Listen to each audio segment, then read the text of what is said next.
ketika saya melamar ke Los Angeles, mau belajar film, itu diminta record sekolah. Karena saya jelaskan di kurikulum vitae saya, Theater Academy, mereka minta transkrip, ya nggak ada transkrip, nggak pernah ujian.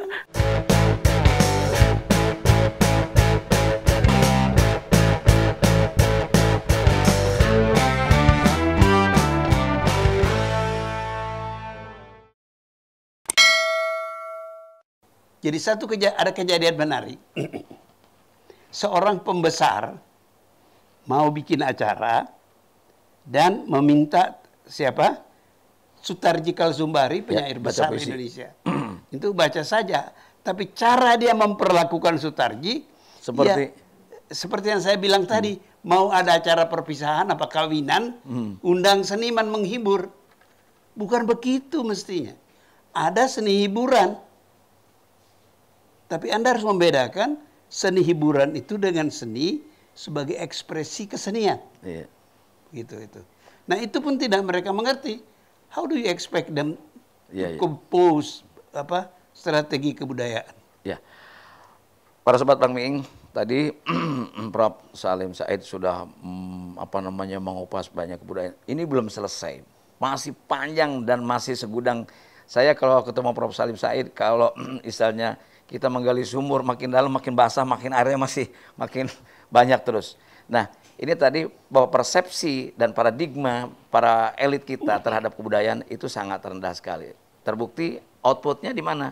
Ketika dia menentukan politik anggaran, maka tidak ada anggaran untuk kebudayaan. Persis. Karena cuma tarik-menari, cuma baca puisi, cuma nyanyi aja, masa biayanya gede-gede amat. Nah, ketika kita dikagetkan oleh peristiwa dengan K-pop, dengan bagaimana strategi kebudayaan orang Korea, Gangnam Style dan sebagainya, kan tidak lebih bagus dari Poco-Poco atau dari Jaipongan misalnya. Tapi kita tidak dikelola dengan baik. Kenapa? Karena kita tidak punya visi. Para sobat Bang Miing, gembira kita dapat banyak wawasan, banyak pengalaman dari Prof. Salim Said. Akan tapi di sisi lain juga saya sedih.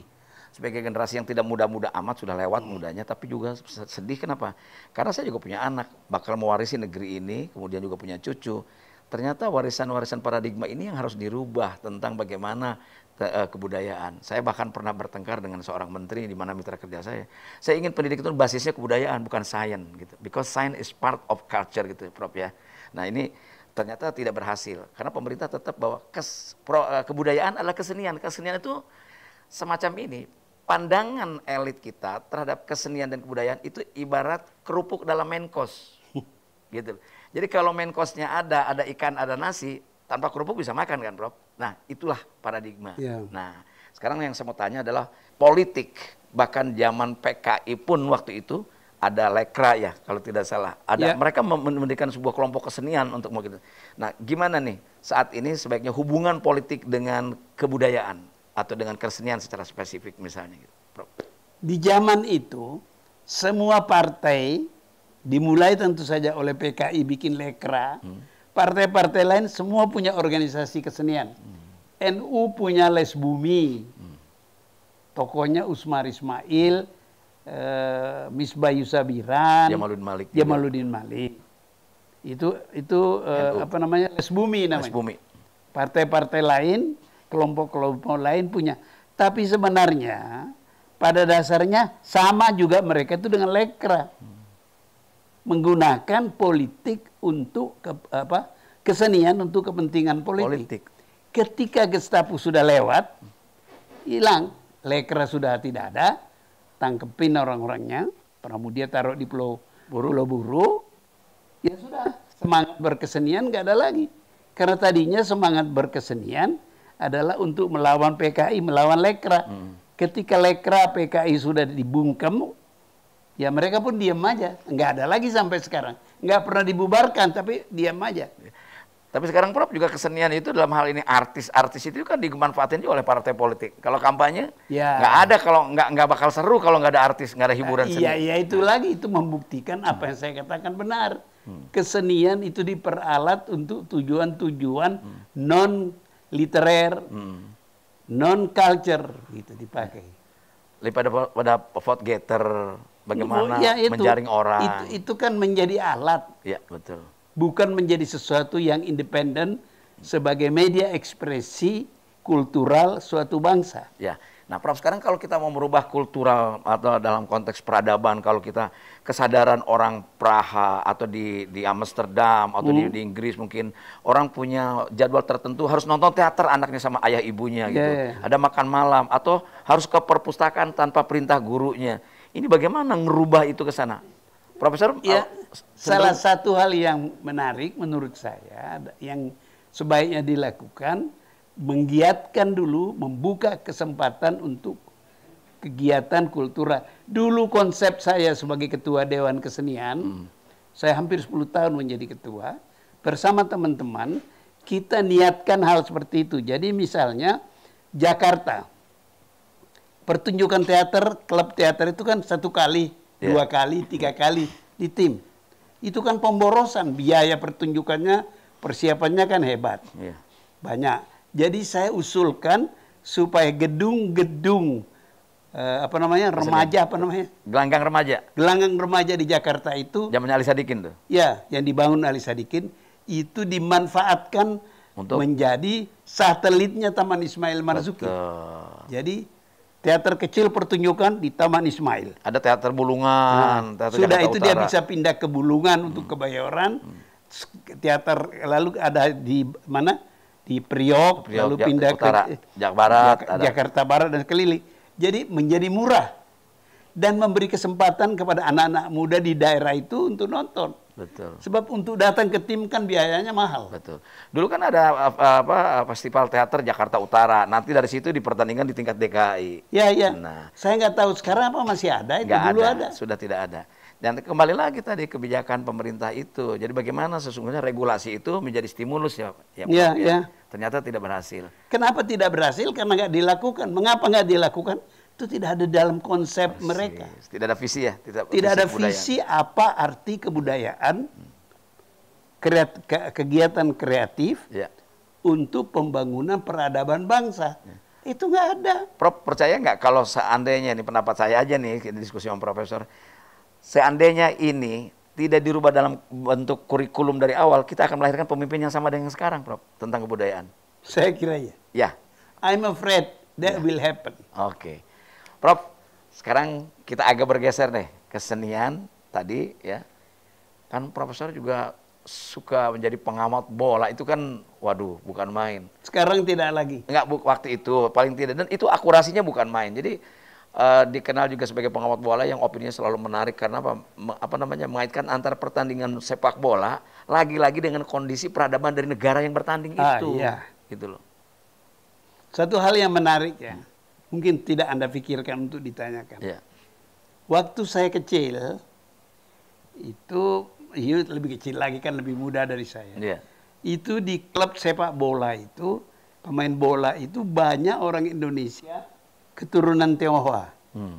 Ada yang namanya Kiat Sek, ada siapa lagi, macam-macam. Di Makassar kiper terkenal namanya Acong, terkenal. Banyak, dan orang-orang Tionghoa, Chinese Society, Indonesian Society punya klub-klub sepak bola. Oke.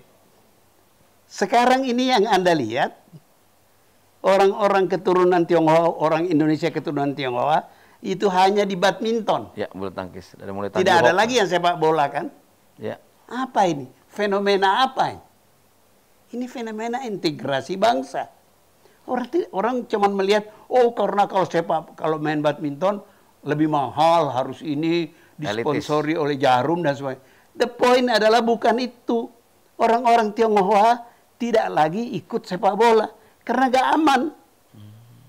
Jadi itu satu fenomena sosial yang menarik kita amati.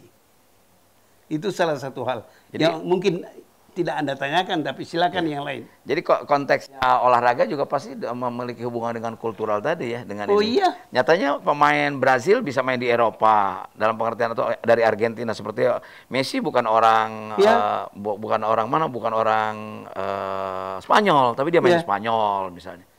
Itu siapa Ronaldo orang Portugal. Main di Inggris. Karena masalah itu bagi mereka sudah selesai. Masalah integrasi bangsa sudah meningkat kepada integrasi Uni Eropa misalnya. Kita belum sampai ke situ. Kita masih ribut pada tingkat apa namanya itu? Primordial. Ya, tapi yang ramai ketika pemilu dulu apa namanya? Sarah. Bukan ada namanya. Oke, nggak artinya tingkat kita integrasi sebagai bangsa itu sebagai bangsa ke dalam. Oke, jadi saya tuh memberikan kuliah itu baik untuk para perwira TNI maupun polisi. Saya mengatakan persoalan yang kita hadapi ini adalah persoalan belum terjadinya selesainya proses integrasi bangsa. Kenapa? Nah ini lagi akarnya konsep Indonesia itu konsep baru. Abad ke-19 nggak ada Indonesia. Abad 20 dekade pertama nggak ada Indonesia. Kalau ada Indonesia kan Syarikat Islam tidak ada, Syarikat Indonesia mestinya kan, nggak ada. Konsep Indonesia itu fenomena abad ke-20. 20 dekade kedua. Salah satu tokoh penting ada kelompoknya Bung Hatta di Belanda, Persatuan Mahasiswa Indonesia di Belanda, itu mendeklarasikan manifesto namanya tahun 24 tentang Indonesia dan kita harus merdeka. Itu tahun 24. Tahun 28 ada Kongres Pemuda kan. Jaraknya kan singkat. Dan harus tahu latar belakangnya, apa latar belakang politiknya? Politik reaksioner Belanda. Nggak boleh ngomong Indonesia. Ini negeri namanya Hindia Belanda. Hindia Belanda. Oke. Dan kata gubernur jenderalnya, ini bolak-balik saya kutip ini, orang nggak lupa ini. Gubernur jenderalnya bilang, ini kita orang Belanda sudah ada di sini 350 tahun. Dia hitung sejak mendarat di Banten. Oke. Jadi diperlukan 350 tahun lagi, baru bangsa ini merdeka. Nggak berapa lama Jepang masuk, bubar semua itu. Oke. Dan mulailah berkembang, terbuka kesempatan propaganda konsep Indonesia. Konsep Indonesia. Bung Karno menggunakan kesempatan itu. Nah, konsep Indonesia ini ditambah dengan latihan-latihan Jepang, mobilisasi Jepang kepada orang Indonesia, bikin peta, bikin macam-macam. Yang semua kita warisi. Keibodan itu menjadi Hansip, peta menjadi TNI, kemudian dan semuanya. Oke. Itulah Indonesia baru. Tapi Anda harus ingat, usianya itu masih pendek. Di balik sana, nggak ada Indonesia. Nggak ada Indonesia ya. Sebelumnya nggak ada ya? Nggak ada. Jadi kita mulai belajar. Saya mengatakan, Bung Karno itu sukses mempersatukan kita melawan penjajah. Tapi kurang sukses mempersatukan kita bersatu membangun Indonesia. Itu sebabnya kita acak-acakan terus. Salah satu akibat dari acak-acakan politik sipil, terdorongnya tentara masuk ke dalam politik. Dui fungsi. Begitu. Nah, ini saya ingat sekarang. Kan dulu kan ribut satu kampret, satu cebong. Cebong. Oh, itu harus jangan dianggap itu lelucon. Itu tanda bangsa ini belum bersatu. Jadi kalau anggota DPR tidak jauh berpikir, pemerintah tidak jauh berpikir soal budaya, karena memang banyak soal yang belum selesai. Iya. Ya, Prof. Buat Sobat Bang Wing, jelas banget apa yang disampaikan oleh Profesor Salim Said tadi, bahwa pertama kebangsaan kita belum selesai. Itu pasti. Proses menjadi Indonesia itu belum selesai. Belum selesai. Yang kedua, bahwa kalau bicara kebudayaan yang disampaikan Profesor tadi, memang belum ada visi di sana. Sehingga apa? Segala sesuatunya pasti akar masalahnya dari lokal-lokal gitu. Nah, yang bisa membangun watak dan karakter itu tidak lain kebudayaan, yang bisa melahirkan olahraga dan melahirkan kesenian. Itulah instrumen kebudayaan sebetulnya. Inilah sebetulnya cikal bakalnya yang membuat orang jujur juga berolahraga, sportivitas ada di sana gitu ya, Prof ya. Nah, jadi kalau tadi Profesor bagaimana membicarakan sepak bola, bagaimana membicarakan kebudayaan, sesungguhnya ini peradaban inilah yang harus dirubah. Dan kuncinya tadi kepada pendidikan.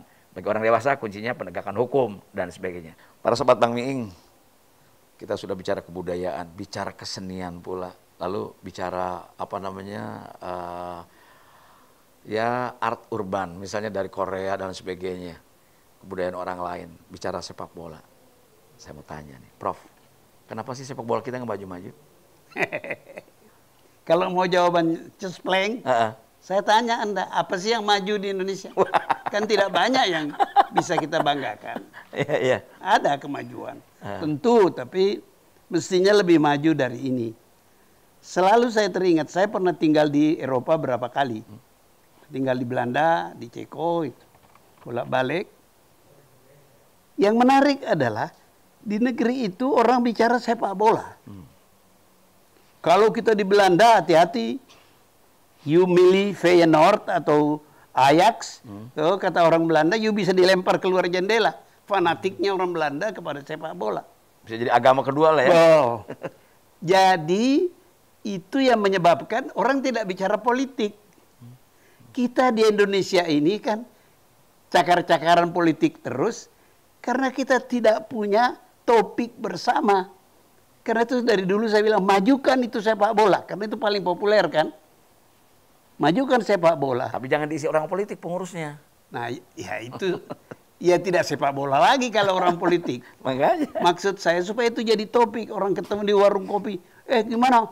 Persija, orang mau marah. Enggak, Persija menang. Tema kita bukan politik. Sekarang ini, the only game in town, satu-satunya permainan di Indonesia itu politik. Ya cakar-cakaran. So, politik itu kekuasaan. Saya nggak mau Anda menang. Iya. Kalau Anda menang, Anda berkuasa. Anda akali saya nanti. Sebab tingkat peradaban politik kita juga rendah. Iya. Jadi sebenarnya mestinya dikembangkan itu PSSI sepak bola. Bukan hanya untuk menang di Eropa atau di Asia. Tapi itu dijadikan topik tema pembicaraan masyarakat Indonesia. Dimanapun dia berada. Dimanapun dia berada di negeri ini. Ada topik bahasan di luar politik. Sekarang kan sampai kampung-kampung saja ibu-ibu politik kan sudah bicara politik. Ya, because that is the only game in town. The Cuma politik. itu permainan yang ada dalam masyarakat. Nah, cuma politik. Ya, para sobat Bang Miing yang disampaikan Prof. Salim tadi, pertama pasti lagi-lagi saya tertarik dengan mengatakan bahwa persoalan kebangsaan belum selesai. Kalau contohnya ada Ronaldo dari Portugal masuk ke Spanyol, atau ke Inggris, ataupun Messi dari Argentina atau dari manapun dia masuk ke Spanyol. Artinya persoalan kebangsaan bahwa olahraga atau kesenian satu tools yang sangat universal, tidak berbatas geografis. Ya, dan politis. Dan politis. Nah itu. Nah sekarang kalau ditilik dari sejarah konflik ideologis kita selalu terjadi di Indonesia ini mulai dari komunis, pertentangan kelompok nasionalis, agama hingga isu kekhilafahan. Ini kenapa selalu terjadi, Prof? Begini. Apa Pancasila belum dianggap berhasil? Itu yang saya mau katakan yang orang keliru. Begini, Pancasila itu jangan ditafsirkan secara filosofis. Enggak. Itu salah satu problem di Konstituante tahun 55. PSI orang pintar-pintar bicara filosofi. Enggak cocok. Enggak kena. Kenapa? Karena Pancasila itu kesepakatan. Kesepakatan, konsensus. Konsensus. Kenapa?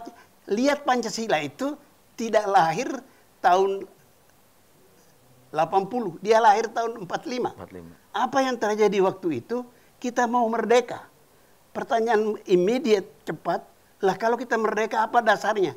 Nggak banyak waktu berdebat. Orang Islam bilang, loh kita ini mayoritas Islam. Lalu yang lain mengatakan, ya tidak bisa dong hanya berdasarkan jumlah juga kualitas apa-apa begitu. Pokoknya kalau debat terus sampai akhir zaman tidak selesai. Jadi ada kebijaksanaan, kesepakatan melahirkan Pancasila. Kesepakatan, jangan dioncek-oncek. Kalau sudah mulai dioncek-oncek Pancasila itu jadi luka dia. Ini yang terjadi. Coba lihat. Ketika tahun 55 demokrasi parlementer kan tidak ribut mengenai Pancasila. Mulai dibicarakan itu ketika rapat konstituante. Dan itu tidak berhasil kan? Nah, itu juga tidak berhasil bukan karena politikusnya di situ, tapi negeri lagi kacau. Ada PRRI, ada Permesta di luar gedung, di luar Jakarta. Jadi Bung Karno menawarkan sesuatu. Tawaran itu berisi yang paling penting tafsiran terhadap Pancasila. Tafsiran. Apa tafsirannya? Nasakom. Persatuan. Nasakom ini bukan barang baru. Tahun 26 sudah dikatakan oleh Bung Karno dengan nama lain. Tapi ketika diperkenalkan lagi di tahun 50-an dan memuncak pada zaman Orde Lama, zaman itu sudah berubah. Konsep yang dulu berhasil atau dianggap berhasil, zaman sudah berubah, nggak berhasil lagi. Krisis kan? Apa krisisnya? Terjadi Gestapo. Berapa banyak orang mati gara-gara Gestapo. Sudah itu datang Orde Baru Pak Harto. Dia punya tafsiran lagi. Asas tunggal. Ditentang lagi sama orang. Oke. Begitu reformasi, ditinggalkan. Karena tafsiran itu tidak disepakati oleh masyarakat. Begitu. Jadi ada reformasi. Sekarang. Mulai lagi ada tafsiran baru. Kan Anda lihat ribut lagi. Ya. Karena tafsiran itu didasarkan pada kekuasaan yang memberi tafsiran. Dan orang yang tidak dalam kekuasaan itu tidak setuju karena dirugikan. Jadi oleh sebab itu, untuk mengatasi persoalan Pancasila ini, tidak ribut terus, marilah kita menerima itu kesepakatan dan jangan memaksakan tafsiran-tafsiran yang akan menyebabkan perlawanan dari pihak lain. Ya. Tahulah bangsa ini bangsa majemuk. Nggak boleh ada pihak yang memaksakan kemauannya untuk seluruh bangsa ini. Ya. Harus ada kesadaran, kerendah hatian menerima kenyataan itu. Ya. Para sobat Bang Miing tadi sudah disampaikan oleh Prof. Salim bahwa jangan menafsirkan Pancasila. Kalau tadi bicaranya soal bagaimana disintegrasi, lalu masih ada terjadi. Ini karena memang menafsirkannya berbeda kondisi ketika lahirnya Pancasila dengan kondisi saat ini. Ya. Nah, dan bagaimanapun juga di antaranya masih ada. Kenapa? Persoalan kebangsaan belum selesai. Saya Indonesia, saya Pancasila. Terus emang gue apaan? Nah, orang bilang begitu. Terus yang lain apaan? Nah inilah. Saya kira Pancasila bukan harus dibahas secara filosofis ataupun secara hanya aspek kesejarahan, tapi juga yang paling penting dilaksanakan ya, Prof. Ya. Dilaksanakan artinya bahwa semua orang Indonesia berhak menerima Ya. Oleh sebab itu syaratnya adalah Anda harus tahu sejarah. Kalau Anda tidak mengerti sejarah Indonesia, tadi saya coba uraikan dengan singkat, ya akan tabrakan terus. Karena nggak ngerti persoalannya. Persoalannya bukan filsafat. Ya. Pancasila itu bukan filsafat. Pancasila itu adalah kesepakatan. Kesepakatan ya. Kesepakatan itu karena kita semua harus cocok. Kalau ada yang memaksakan tafsirannya, seperti zaman Orde Lama, Nasakom, Ya. lalu zaman Pak Harto, Asas Tunggal, Asas Tunggal. lalu sekarang ini macam-macam lagi, ribut lagi. Ya. Bangsa ini akan ribut terus kalau tidak ada kesadaran berdasarkan pengalaman historis dan politis bahwa ini nggak bisa dipaksakan. Ini apa bagian dari krisis kepemimpinan, Prof? Iya. Saat ini. Saya kira salah satu yang penting adalah itu, yang fundamental adalah itu. Oleh sebab itu, kenapa Soeharto bisa bertahan lama? Ya. Karena dia kuat. Pak Harto itu ketua partai terbesar terkuat di Asia Tenggara. Bukan Golkar, Ya. ABRI. ABRI. Oke. Nah, dia bisa paksakan asas tunggal. Tapi begitu dia turun, diobrak-abrik lagi kan. Masa kita kerjanya ngobrak-abrik aja? Kapan maju-majunya? Dan itu akan terjadi terus kalau yang berkuasa tidak rendah hati menyadari sejarah itu. Ya paksakan aja maunya. Sekarang pandangan Prof, kira-kira jalan pikiran paling tidak mudah-mudahan didengar para generasi muda ataupun para calon pemimpin, kira-kira membawa Indonesia yang sangat ideal, ya, kalaupun tidak jauh dari sempurna. Ini konsep kepemimpinan ke depan gimana sih? Orang yang bisa mampu memimpin Indonesia, bisa membereskan Indonesia adalah orang yang punya pemikiran seperti apa? Kita tidak punya bukti yang bagus dalam perjalanan sejarah kita. Bung Karno hebat, jasanya besar. Tapi ketika dia mulai memaksakan tafsiran Pancasilanya, kacau. Pak Harto juga begitu. Pak Harto itu jasanya juga besar. Tapi ketika dia mau mengubah manusia Indonesia, kacau. Ya. Ini masyarakat, kalau orang Jawa bilang warna-warno. Begitu ya. Mau dipaksakan satu tafsiran, satu pengertian, ya kacau. Sekarang pun dengan revolusi mental juga tidak selesai. Sudah tidak kedengaran toh. Nah, justru itulah. Saya nggak pernah dengar lagi kata revolusi mental. Atau mungkin hanya sebuah tawaran, jargon tawaran pada saat kampanye? Ya, kalau tidak dikerjakan, orang Indonesia ini kan sederhana. You janji, you tidak laksanakan. There must be something wrong with you. Iya. You promise that, you don't deliver. Oke. Prof, keadaan apapun saat ini yang terjadi, dari zaman Prof masih kecil sampai muda, sampai dengan senior sekarang ini, tapi masih tetap optimis ke depan anak cucu kita bisa menikmati Indonesia yang hebat. Ya, artinya optimis itu harus bersumber dari dua hal.